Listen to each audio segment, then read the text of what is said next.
فوق السما السابع، حميكي رب العالمين من الضالين ومن الخاينين ومن الخلق اللي بين أهاليكي مدسوسة محروسة.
ارحب بالساده النواب.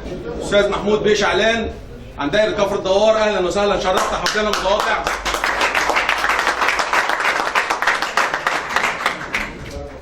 استاذ سامح بيه السايح، اهلا وسهلا، شرفت حفلنا متواضع.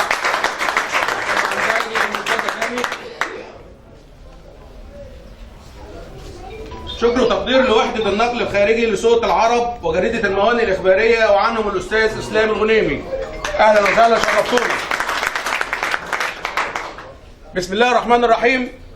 الحمد لله صاحب العزه والكبرياء، المستحق ابديا وازليا كل الثناء، والصلاه والسلام على سيد الانبياء سيدنا محمد امام الاولياء وخاتم الانبياء، القائل بالحق انه لا يرد القضاء الا الدعاء، وان اقرب الناس بي مكانه يوم القيامه اكثرهم علي صلاه، فصلاة وسلاما تامين متلازمين على أشرف المرسلين وإمام المتقين وسيد الأولين والآخرين، سيدنا محمد، طب القلوب ودوائها وعافية الأبدان وشفائها ونور الأبصار وضيائها وقوت الأرواح وغذائها وروح الأرواح وسر بقائها. اللهم صل صلاة كاملة وسلم سلاما تاما على نبي تنحل به العقد وتنفرج به الكرب وتقضى به الحوائج وتنال به الرغائب وحسن الخواتيم ويستسقى الغمام بوجهه الكريم وعلى آله وصحبه أجمعين، اللهم آمين. أما بعد، السادة الحضور، طبتم وطاب سعيكم وممشاكم ودامت أوقاتكم بالخير والحب ورد الجميل وجبر الخواطر. اليوم هو تكريم لصاحب الخلق الرفيع والقلب الطيب، صاحب الفضل وصاحب الموقف، وهو الحاج عزت هنيدي.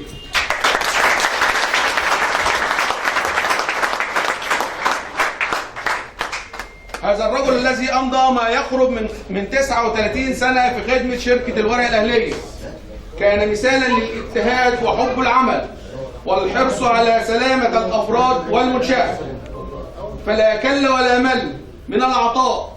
هذا الرجل الذي تملأ تعاليمه ومفاهيمه معظم الأفراد، فله هنا علامة وهنا رؤية. هذا الرجل الذي شغل العديد من المناصب تدرجت بين العمل العام والخاص، فقد شغل منصب عضو مجلس إدارة لشركة الورق الأهلية دورتان متتاليتان من 96 حتى 2001، وتدرج بالترقيات حتى حصل على درجة مدير إدارة لمحطة القوى بشركة الورق الأهلية.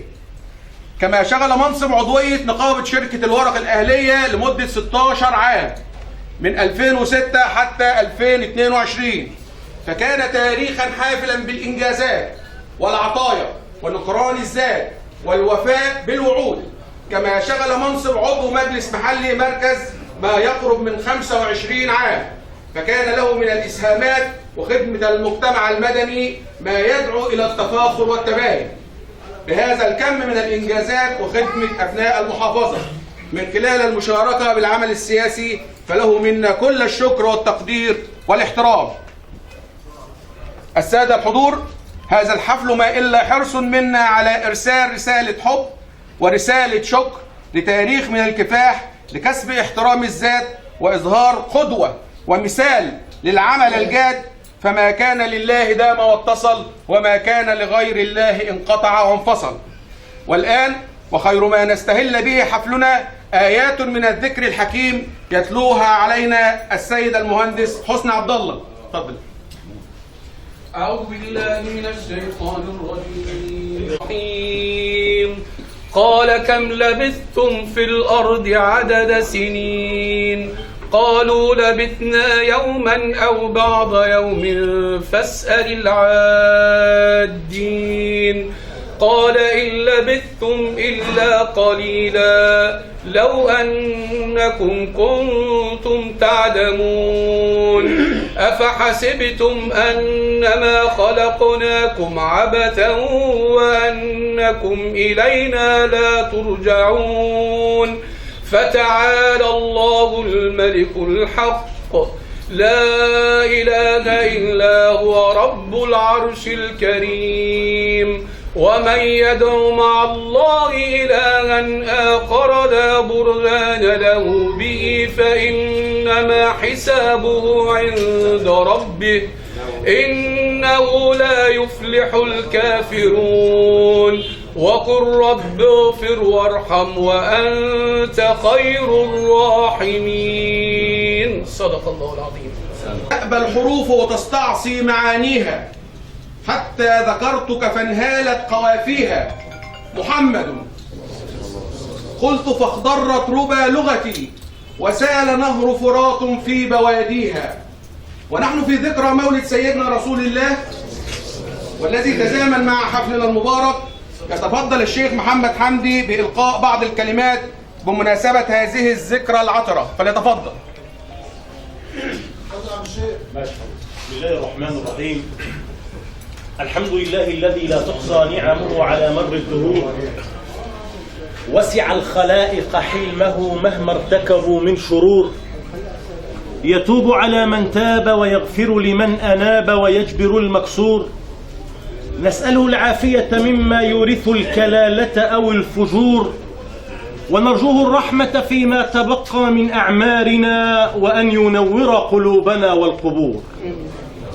وأشهد أن لا إله إلا الله وحده لا شريك له ولي الصالحين.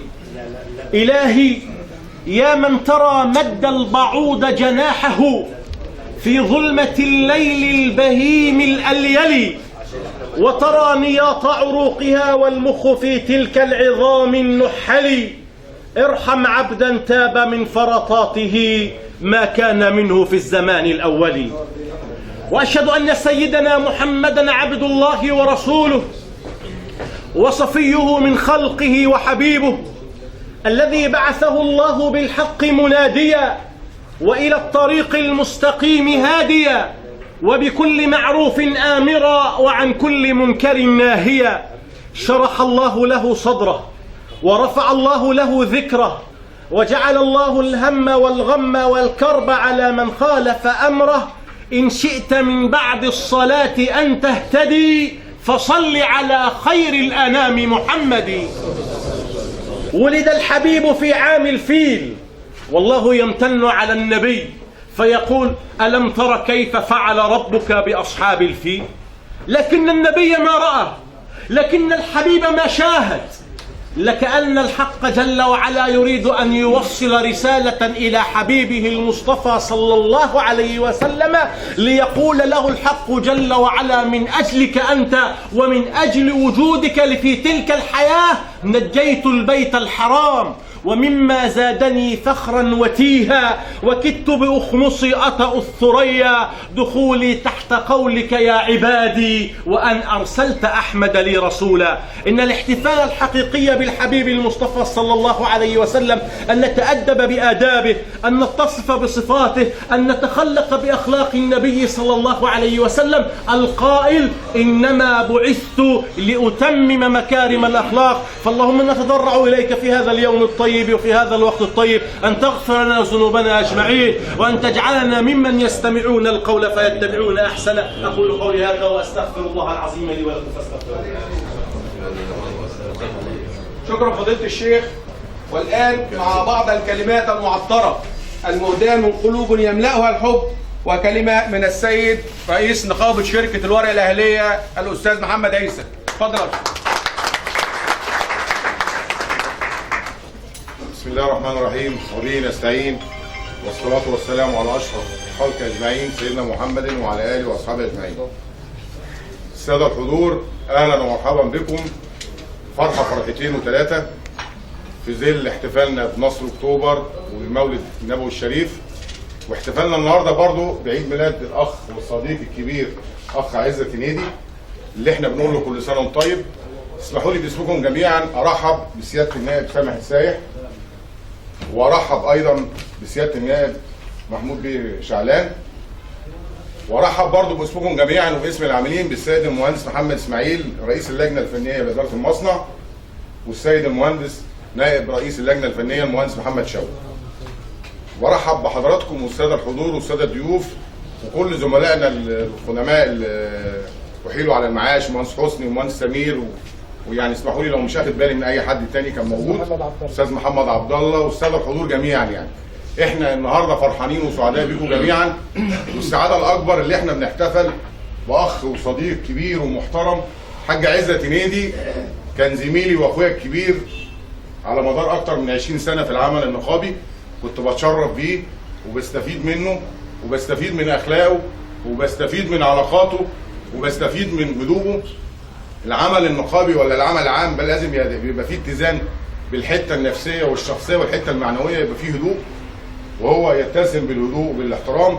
الراجل ده على مدار 20 سنه من حبه للعمل العام ومن حبه، كان اي اجتماع بيبقى عندي على مدار ال 20 سنه اللي فاتت دي، الاجتماع بيبقى الساعه 9 الصبح في المنشيه، بيبقى من الساعه 6 الصبح في محطه المنظره عند الكوبري، ياخدها ماشي لغايه المنشيه. دي كانت سماته عشان حبه للعمل العام وخدمه العمال وخدمه الناس على مدار 20 سنه. 6 صباحا يبقى في محطه المنظره، ياخدها ماشي لغايه المنشيه لحضور الاجتماعات اللي هي شأنها من شأن العاملين جميعا.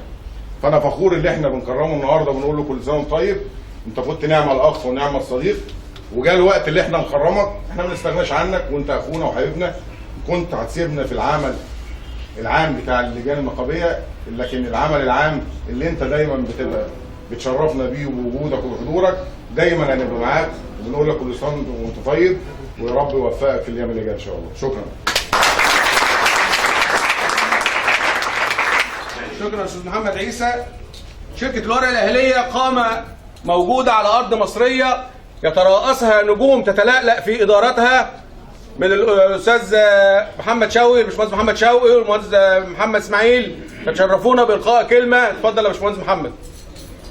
بسم الله الرحمن الرحيم. لازم بنرحب بالساده اعضاء مجلس الشعب الاستاذ سامح السايح والاستاذ محمود شعلان، وان انا بتشرف ان انا اقعد معاهم النهارده. ربنا يشرف لينا.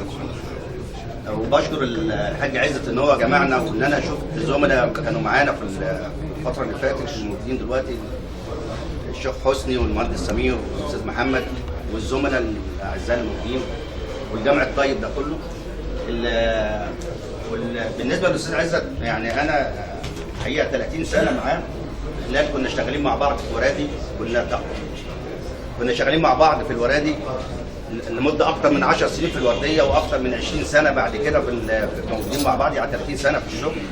بصراحه يعني كان من الناس اللي هي ان انا بتشرف ان هم كانوا موجودين مع بعض. اجتهاد في العمل.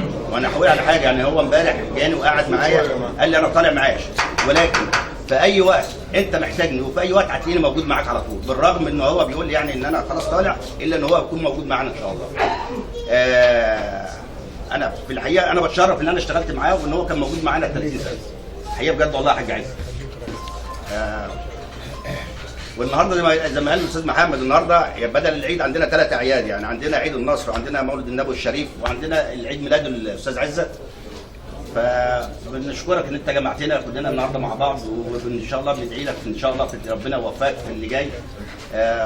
كل سنه وحضرتك طيبين. شكرا يا باشمهندس محمد اسماعيل. والكلمه الان مع المهندس محمد شوقي. اتفضل يا باشمهندس. السلام عليكم. السلام. طبعا بعد المقدمه الجميله اللي قالها الاستاذ محمد في تاريخ الحاج عزت، هي قال حقائق كبيره جدا، وبعد كلمه فضيله الشيخ محدش هيقدر يضربهم في الكلام. لكن انا هاخد من كلام الحاج محمد بعض المقتطفات في حاجتين. انتماء الحاج عزت، وده انتماء مش للحاج عزت بس، الحقيقه يعني كل رجاله الورقه الاهليه عندهم انتماء فوق الوصف للورقه الاهليه. الحاج عزت انا اشتغلت معاه تقريبا 14 سنه في مصنع. كان من كرم ربنا عليا ان كان موجود واحد زي الحاج عزت معايا، عمره ما حملني مشكله. كان دايما لو في مشكله يحل ويقول لي عندي كذا هتحمل لي كذا، بحيث ما يربطش المصنع لغايه ما يصلح مشكلته. كان فاهم شغله كويس. علاقته بالناس كلها كانت قمه في الاخلاق والاحترام. عمره ما زعل حد، عمره ما اتكلم باسلوب مش كويس مع حد. وعشان كده ده دليل. انا بشايف الحاج شعبان والناس القديمه كلها اللي في ناس طلعت على المعاش وناس الشركه كلها كان نفسها تيجي للحاج عزت. ده دليل على حب واحترام الحاج عزت، اخلاقه واخلاق الناس معاه. ودي علاقه متبادله في التعامل، لازم يكون في الاحترام المتبادل، وده باين من حرص الناس انها دايما تيجي. طبعا يعني انا تشرفت النهارده في اليوم الجميل ده بالمحمود بيه وسامح بيه مشرفينا، وده وسام على صدرنا ان احنا نقعد مع الناس ديت. الحاج عزت قعدت معاه 14 سنه شغال، عمره ما حملنا مشكله واحده لغايه دلوقتي.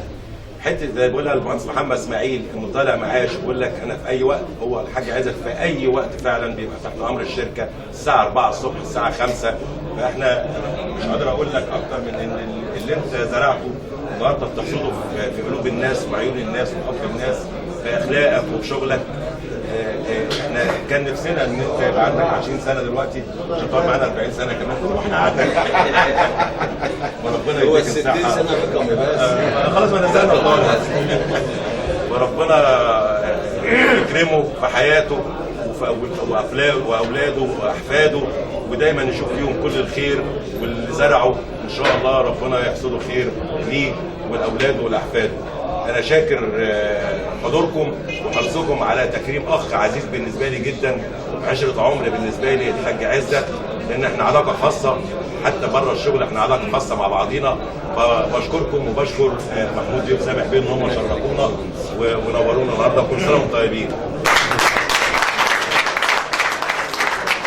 شكرا يا باشمهندس على هذه الكلمات الرقيقه. والان استاذنكم الصوت. تلاحم دائرتي المنتزه وكفر الدوار لا تنجم عنها الا نجوم تتلألأ على ارض الواقع. يتفضل بالكلمه السيد سامح السايح. اتفضل يا استاذ. بسم الله الرحمن الرحيم. خليني بدايه قبل ما ابدا كلامي نترحم على راجل فعلا احنا افتقدناه.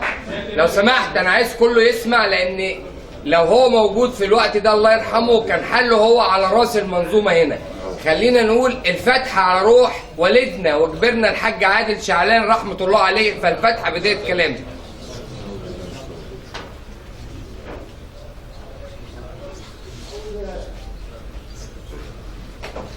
تعيش يا سيادة النائب. بدايه كل سنه وحضراتكم طيبين. برحب بالمنصه الكريمه طبعا الباشمهندس محمد شوقي، الباشمهندس محمد اسماعيل، وسياده النائب محمود شعلان واخويا محمد عيسى، وبرحب بحضراتكم طبعا، وشرف لينا كلنا ان احنا موجودين في وسط كوكبه من العمل العام والعمل الاجتماعي، واخواتنا وناسنا واهالينا وسندنا بعد ربنا. فكل سنه وحضراتكم طيبين. وفي يوم جمعنا فيه رجل فاضل الحاج عزت هنيدي، راجل من الناس المحترمه اللي انا عاشرتها، وشفنا الفتره السابقه اللي كانت في شركه الورقه الاهليه اما حصل كام دروب مع الموظفين والعاملين بالشركه، كان اول واحد بيقف الحاج عزت هنيدي مع اخويا محمد كرئيس نقابه، وكان بيجري حتى القاهره اما عملنا طلبات احاطه وعملنا عشان حقوق العاملين. ففعلا حقيقي هي دي الثمره اللي هو قطفها من اخواته وناسه، ان هو كان بيجري على حقوق العاملين وحقوق اخواته وحقوق الناس اللي فعلا ما كانش بكل يوم زي ما قال اخويا محمد عيسى بيروح كل مكان عشان يطالب بحقوق العاملين. فانا بقول له كل سنه وحضرته طيب، وبقول له انت لا مش نهايه المطاف، بالعكس ده احنا كلنا كخبره شركه الورقه الاهليه، الشركه دي اللي ليها افضال على ناس ياما بعد ربنا، وليها طبعا يعني مهما اتكلم فتحت بيوت ناس ياما. فاحنا بنقول له يا حاج عزت انت مش هتسيبنا، احنا خبرتك ومكانتك هتكون متواجد معانا في وسطنا، في وسط اخواتك اللي هم عايزين من خبراتك ياما، وتفضل موجود في وسطهم للخبرات اللي جايه. انا طبعا بشكر قياده الشركه طبعا، واحنا بنطلب من قياده الشركه المزيد لاخواتنا وناسنا فعلا، لان الناس دي افنت حياها باشمهندس محمد في شركه الورقه الاهليه، ويمكن هي وصلتها. ولحد علمي ان في بعض المكن وبعض الحاجات اللي جايه عشان تستحدث في الشركه، انا عارف ان كقياده الشركه ما بتكلش جهد، بس انا وصايه طبعا من اخ صغير فاضل لاخواتي الكبار دولت اللي هم فعلا مستنين المزيد من شركه الورق. واحنا كنواب بس مش اسكندريه والبحيره، احنا نواب كمجلس نواب مصر كله في ظهركم في اي حاجه لاخواتنا وناسنا، ودي اقل حاجه نقدر نقدمها لكم ونقدمها لناسنا، اللي احنا نرد لهم جزء من جميلهم اللي هم تعبوا واستحملوا من الكفاح والتعب الفترات الطويله. فانا طبعا في يوم زي ده جمعنا فيه اخويا الكبير الحاج عزت هنيدي، اللي انا بشكره على جهده وعلى فناء في العمل الفتره اللي فاتت دي كلها، وان شاء الله بخبراته هيفضل يدينا ويعلمنا المزيد في المرحله اللي جايه. فكل سنه وانت طيب. وشركه الورق لا عمرها هتنسى مجهودك ولا هتنسى خدماتك ولا اخواتك اللي قدامك دول، لان اللي جاي ده جاي نابع عن حب للحاج عزت هنيدي. فكون ان هو ساب بيته وساب مكانه ووصل لهنا، فده الحب الحقيقي اللي احنا المفروض، وده اللي هيستمر ما بيننا. لا منصب ولا كرسي هو اللي دايم، مش دايم غير وجه الله والمحبه والحب والروح اللي ما بيننا اللي احنا شايفينها دي، هي دي اللي دايما ان بعد ما يطلع من المعاش لا لما يقابله ياخده بالحضن ويفتكر ايامه الحلوه اللي احنا موجودين فيها. ودي نموذج للكل، المفروض احنا كلنا ناخد دي نموذج لينا كلنا، ان الحب والمحبه اللي وسطنا هي دي اللي هتدوم بعد وجه الله. فان شاء الله انا عارف ان شركه الورق تيم وورك واحد، كلهم على قلب راجل واحد. ان شاء الله في المرحله اللي جايه كلهم راجل واحد مع قياده الشركه نوصل لشركه الورق للمزيد، وان شاء الله النجاح في الايام اللي جايه. فكل سنه وحضراتكم طيبين. وانا بشرف، ويعني مهما الواحد يتكلم لا هيوفى حق الحاج عزت ولا هيوفى حق حضراتكم في الوجود وفي التشريف وفي حسن الاستقبال اللي انتم موجودين فيه. فكل سنه وحضراتكم طيبين، وان شاء الله في المزيد نكرم اخواتنا، وان شاء الله نتكرم كلنا في قياده الشركه وهي ناجحه بيكم انتوا، لان لولا انتم ما تبقى شركه الورق موجوده. كل سنه وحضراتكم طيبين، وانا بشرف ان انا موجود في وسطكم، وان شاء الله نفضلوا في الايام اللي جايه ناجحين بامر الله بحضراتكم. شكرا والسلام عليكم. خليفه الحاج عادل شعلان الاستاذ محمود بيه شعلان، اتفضل يا فندم. بسم الله الرحمن الرحيم، والصلاة والسلام على أشرف المرسلين سيدنا محمد عليه أفضل الصلاة وأفضل التسليم. أولا كل عام وأنتم بخير بمناسبة 6 أكتوبر والمولد النبوي الشريف، يعود علينا وعلى الأمة الإسلامية بخير واليمن والبركات يا رب. طبعا أنا شهادتي في الحاج عزت مجروح، وإخواتي سبقوني في الكلام فقالوا الكلام الطيب كله. فأنا يعني اللي أنا هقدر أقوله إن فعلا الحضور الطيب والشخصيات المحترمة اللي موجودة تدل فعلا إن الحاج عزت يستاهل كل خير.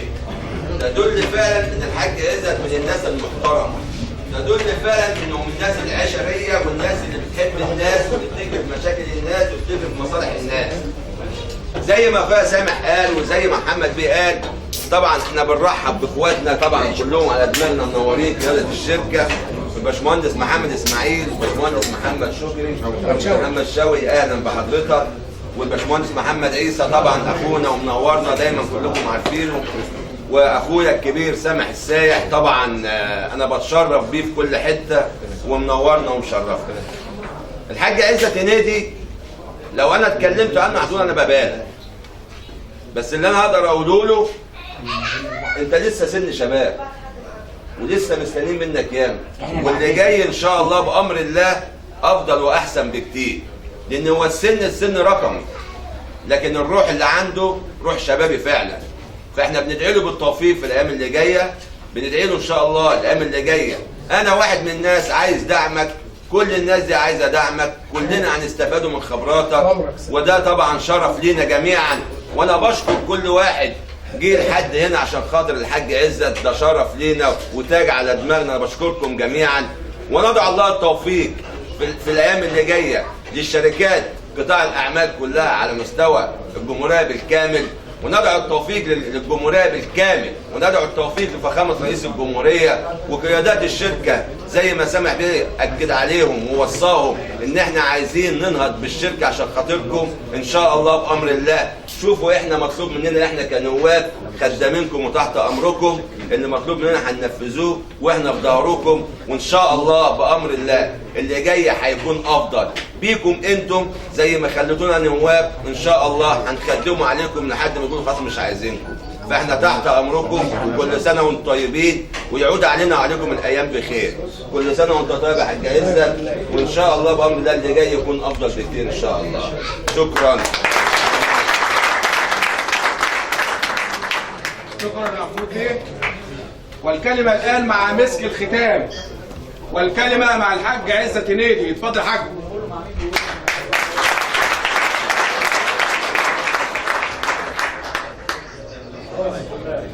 بسم الله الرحمن الرحيم، وبه نستعين، وصلاة وسلاما على أشرف المرسلين سيدنا محمد صلى الله عليه وسلم. فضلا وليس أمرا نقف دقيقة حداد وقراءة الفاتحة على روح شيخ النواب وأخي وتوأم روحي وابني أحمد عزت. اتفضلوا.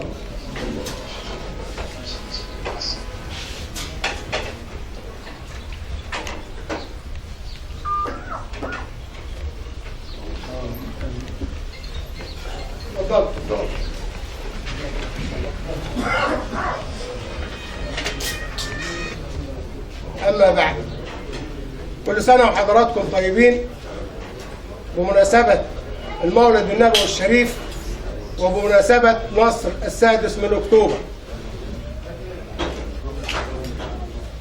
ثانيا، أتقدم بخالص شكري وتقديري للسادة أعضاء مجلس النواب، أخي وابن أخي النائب محمود عادل شعلان، خالص شكري وتقديري.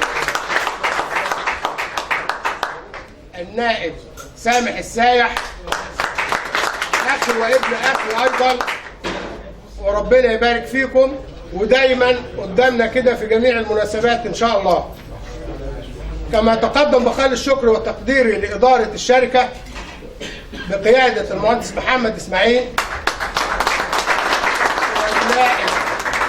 ونائب إدارة الشركة المهندس محمد شوقي. ولا يفوتني أن أتقدم بخالص شكري وتقديري لإدارة المحطة على رسول المهندس علي غازي والمهندس عبد الباسط كعمل تنفيذي. وأتقدم بخالص شكري وتقديري للسيد رئيس مجلس إدارة اللجنة النقابية ونائب رئيس الاتحاد ونائب رئيس النقابة العامة للكيماويات ومجلس إدارته أعضاء اللجنة النقابية. كل عام وأنتم بخير.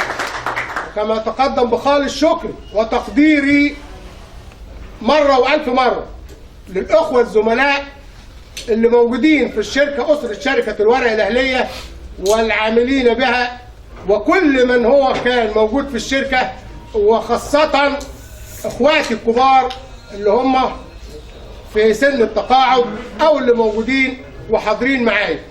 شكرا.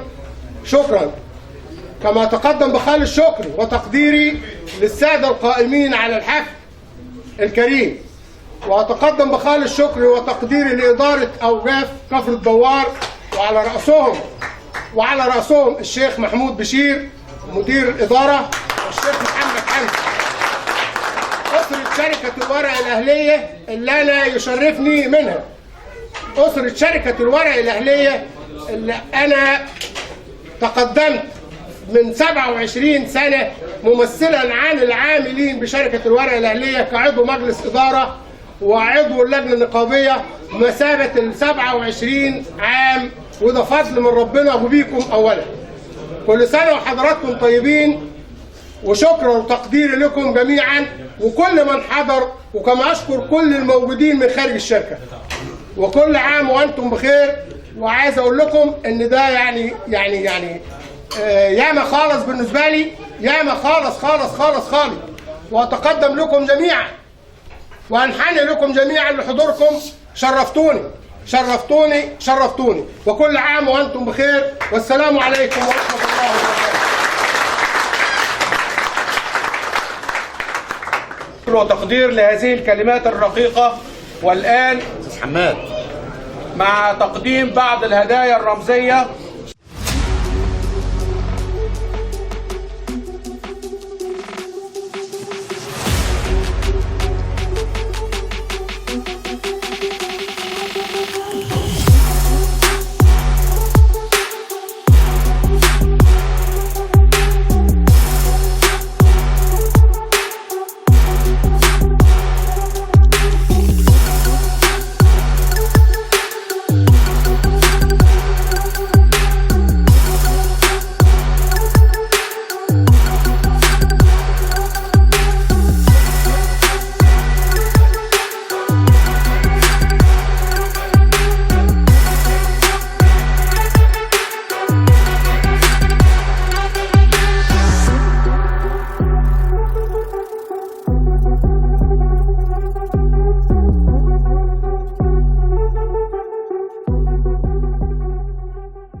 هذا البرنامج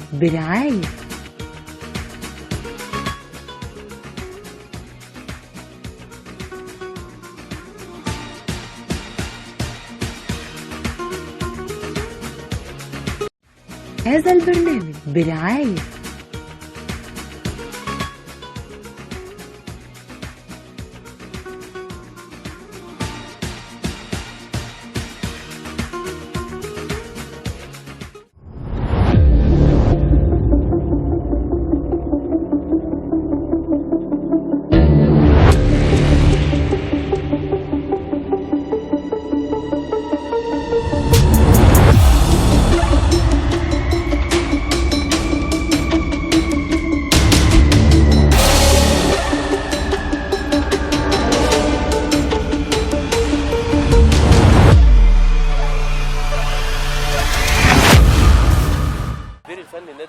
كابتن هاني سرور. اهلا وسهلا بحضرتك.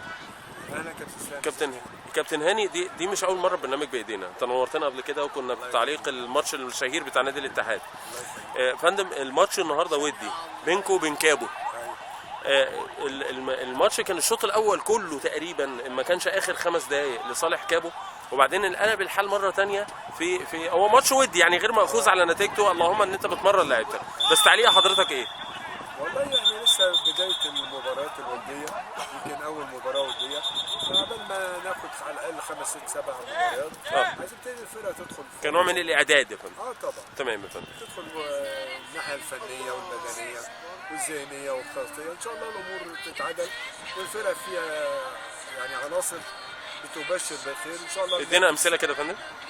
يعني في ضافي وفي حراس مرمى كويسة، في يعني مجموعه لعيبه كويسين يا كابتن. انا شايف استعنتم بعدد من اللعيبه الجديده الناشئين كمان ان شاء الله. فان شاء الله باذن الله الامور تتعدل والفرقه تنافس وتصعد ان شاء الله، نرجع نادي الترماي امجاد نادي الترام من جديد ان شاء الله. نادي إن شاء الله. الترماي تاريخه ماضي كبير جدا، طبعا نتمنى ان احنا نعيده يعني ان شاء الله. ان شاء الله. ان شاء الله. كابتن احمد شرف، اهلا وسهلا بحضرتك. بنعطلك معلش من وسط الماتش، لكن النهارده البرنامج كان حريص انه يتواجد في مباراه وديه. اديني تفصيل سريع كده يا فندم، اللعيبه بتاعتك وصلت لحد فين؟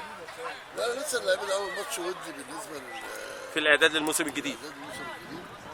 وبنبص نشوف اللعيبه وصلت فين، فاحنا لسه ما وصلناش حتى 60% من نقطه يا ده لسه كتير. لسه كتير. فان شاء الله مع كتر المباريات وبتاع نوصل للياقه البدنيه السريعه بتاعتنا. دفعتم بعناصر جديده النهارده؟ يعني معظم اللعيبه اللي موجوده في الملعب 2001 و2002 وكانوا بيلعبوا هم السنه اللي فاتت فريق اول في هم مكملين الموسم بتاع السنه اللي فاتت. تمام. فاحنا السنه دي ربنا يسهل، معانا مجلس اداره بصراحه عايز يوفر لنا كل حاجه على اساس ان احنا نصعد. وبعدين يعني من الحاجات الكويسه تواجد مجلس الاداره، اعضاء مجلس الاداره معانا في الملعب وبيتفرجوا على بيتابعونا كل يوم وموفرين يعني. انا كنت شايف الاستاذ محمد جابر امين الصندوق كان متواجد النهارده في الملعب حريص على الفريق. بيوفروا بصراحه وعايزين يعملوا حاجه، فربنا يسهل ان شاء الله بصراحه بالتوفيق. يساعدوهم ان احنا نصعد، لان نادي الترماي حصل على بطوله كاس مصر يعني ان شاء الله. لعب 13 سنه في الدوري ممتاز. امال ايه؟ تمام. واخد بالك؟ بالتوفيق. ربنا يسهل بالتوفيق. بالتوفيق يا كابتن احمد. بالتوفيق يا فندم. بالتوفيق.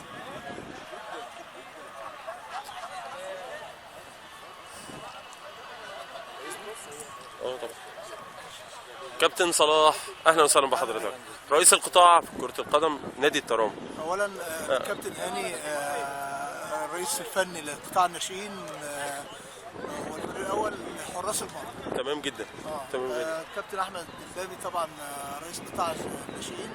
تمام. والمنافسات. كابتن جابو مدير فني لقطاع البراعم. كابتن احمد فرحات نائب الرئيس. تمام. الكابتن هاني ماجيك مخطط احمال للنادي كله. بالنسبه للكابتن مصطفى عبد الله ده مدير شؤون اللاعبين بالنادي. تمام. انا السؤال اللي انا كنت عايز اساله، الماتش برغم ان هو ودي يعني نتيجته غير مأخوذ بيها بالشكل الرسمي، انما شايف عصبيه وحرص ولا وهنا كذا والتحويل بالشكل الفلاني، ايه راي حضرتك؟ طبعا الماتشات الوديه الهدف منها هدف واحد ورئيسي، تنميه المهارات، تنميه الناحيه البدنيه للوصول الى اعلى بدني، بحيث لما تبدا الماتشات تبقى انت فرقتك مكتمله البدني ان شاء الله تعالى. كابتن امبابي، نورتنا في اكتر من لقاء قبل كده، انما المره دي الفكره ان نادي الترام النهارده لم يكن يعني ايه، مش هو نادي الترام اللي احنا عارفينه. معلش ما تزعلش مني، انا بحب النادي ولازم اقول رايي بصراحه. الشوط الاول راح مننا خالص. ماتش ودي وعلى راسي من فوق، بس معلش ايه راي حضرتك؟ هو الجديه ومفيش حاجه اسمها ودي ومش ودي. بلعب على ارض الملعب يبقى لازم العب. لازم اعمل اللي عليا. احسن حاجه عندي، ولازم الفرقه تبقى منظرها كويس، حتى ودي مش ودي المفروض نلعب الماتش الطبيعي. تمام ان شاء الله تعالى. بالتوفيق. كابتن مصطفى اهلا وسهلا بحضرتك. من ناحيه التجهيزات وشكل الملعب وكله، انا شايف مثلا ارض الملعب مش متعدله شويه، انما احنا شايفين في تجهيزات ثلج وعصير وملابس يعني ما حدش مقصر. طب ليه الجهد مش حلو النهارده؟ احنا ماسكين مسؤوليه من السنه دي. اول سنه. كابتن هاني طبعا، كابتن هاني سرور كان لسه مدير فني حديث يعني. كابتن صلاح احنا عندنا دعم من مجلس الاداره، دعم لا محدود. تمام. تعالى كده عشان الاضاءه موظف. تمام. عندنا دعم من مجلس الاداره، دعم لا محدود. تمام. في حدود الامكانيات، واخدين عهد على نفسنا ان احنا في كل المستويات، سواء على المستويات الانشائيه في النادي وحريه النادي والاضاءه، وعلى مستوى كمان الفني للعيبه، بنعمل كل ما يمكن عشان ده هدف واحد بس، هو هدف الصعود ورجوع نادي الترام للعالم الاساسي. الملعب ده يعتبر الملعب دلوقتي احنا بنجهز فيه، والاضاءه اتفقنا كمان على الاضاءه، واللعيبه بياخدوا جزء من مستحقاتهم وده ما كانش موجود قبل كده، لان مجلس الاداره السنه دي ناوي باذن الله نرجع. مش يا رب تالتة بس، يا رب يا نرجع كابتن تاني. مصطفى، إن شاء الله والله دي حاجه أول هتسعدنا. أول مباراة. طبعا نادي الاتحاد سيد البلد على راسنا من طبعاً، فوق، انما يعني نادي واحد بس في الدوري حرام يعني. تاريخي يعني. آه. احنا واخدين عهد لا وجماهير اسكندريه عشاق كره القدم يا فندم. مجلس الاداره بالكامل وعلى راس الجهاز الكابتن صلاح اعتقد يعني معروف يعني غني عن التعريف. فان شاء الله الفتره الجايه هيتشاف ملعب اضاءه، ملعب تجهيز، ده معدات موجوده جديده في جايه، في لعيبه كمان بتنضاف للفرق الجديده، مستحقات لعيبه وبدات تتصرف، ده ما كانش موجود في السابق. ربنا يوفق. عارف. فان شاء الله باذن ربنا الله يوفق. هنشوف حاجات كتيره جدا، وهنشوفكم الماتش الجاي احسن ان شاء الله. احسن واحسن واحسن ان شاء الله. شكرا يا كابتن مصطفى. طب كابتن وائل، انا كنت عايز يعني اولا انت نورتنا الماتش كله تمام، انما هو السؤال النهارده يعني معلش ليه الفريق يعني انا كنت شايف ان انتوا دفعتوا بالاساسيين في المرحله الاولى وبعدين دفعتوا بعد كده بالناشئين او الفريق تجديد الدماء يعني هسميه كده بعد اذنك يعني. تجديد الدماء ادى اداء احسن من الفريق الاساسي. لا احنا بص، اولا احنا لسه ما عملناش فريق اساسي وفريق احتياطي. والناشئين بيتمرنوا معانا بقالهم بتاع شهرين اهوت، والفرقه هي فرقة معلش يا كابتن وائل، افهم كده ان هيكون في خلط في المباريات الجايه طبعا. يعني مثلا اللي لعب الشوط الثاني جزء منهم هينزل اول وناس ثانيه تفضل. انت شايف ناس الناشئين نزلت بتقول افضل فاحنا بنختاروا الناشئين اللي هي تكمل مع الفريق الكبير. تمام. فاحنا بنعمله دلوقتي زي مثلا اي فرقه في الدوري دلوقتي، فرقه الزمالك اخذت الدوري بايه؟ بالناشئين اللي كملوا معاها. تمام. فاحنا عندنا قاعده ناشئين كويسه يعني. طب اسالك حاجه بتاعت كابتن وائل. معلش يعني اللي يسمع صوتك في الملعب يبقى عصبي جدا، انما لما شفتك بتتعامل مع حارس المرمى وهو زعلان وحضرتك بتتكلمه بهدوء، الصوت غير الطبيعه. تفصيلك النفسيه بقى يعني. لا دي طبيعتي انا يعني في الماتش انا عايز اكسب. تمام. فطبعا بيبقى في شد اعصاب فما تعاملش مثلا. انما اب بيلاعب لعيبته. أيوة اب بيعامل ولاده ما تعاملش اللعيب بعصبيتك وهو في الملعب يعني. تمام. ده هينزل يعني سيف دوت ابني. تمام. واللي هينزل وانا مشدود هيشد معايا، فلازم اخليه يجهز للمباراه. وزي ما انت شايف وبترجع لان هو عايز يمثل ناديه وعايز يلعب باسم النادي بتاعه. كل واحد عايز يلعب يعني. تمام. كل الناس اللي قاعده دي عايزه تلعب، واحنا ان شاء الله ونشوفك في احسن مناصب ونشوف نادي الترام في ارفع الاوسمه ان شاء الله باذن الله. هسجل معاك في اخر ماتش في الدوري يا رب. تقول لي مبروك الصعود ان شاء الله. وجريده المواني بالبرنامج بيدينا وقناه صوت العرب وراكم للاخر. احنا مبسوطين لحضرتك موجود. يشرفنا يا فندم والله. الجريده بتاعت حضرتك يشرفنا معالي الباشا. ان شاء الله يكون وشها حلو علينا ان شاء الله باذن الله مع الجهاز الفني مع الناس دي كلها باذن الله. كوكبه جديده مش قديمه مش قديمه لاهالي اسكندريه. لا بس بالنسبه للتولي المسؤوليه كوكبه جديده. الكابتن صلاح عرفه والكابتن هاني سرور والكابتن احمد شرف الكابتن ايمن سعيد الكابتن حبايبك كلهم يا كابتن يعني كلهم نجوم نادي الاتحاد بسم الله ما شاء الله يعني. وانا يزيدني شرف ان انا اشتغل في جهاز زي الاسامي الكبيره دي ان شاء الله يا فندم. وان شاء الله بالتوفيق لنا كلنا في انتظار نشوف الانتصارات. ربنا يخليك. شكرا يا فندم ومبروك الماتش على كل الاحوال. شكرا ووشك حلو علينا كده. الله يكرمك ان شاء الله. شكرا.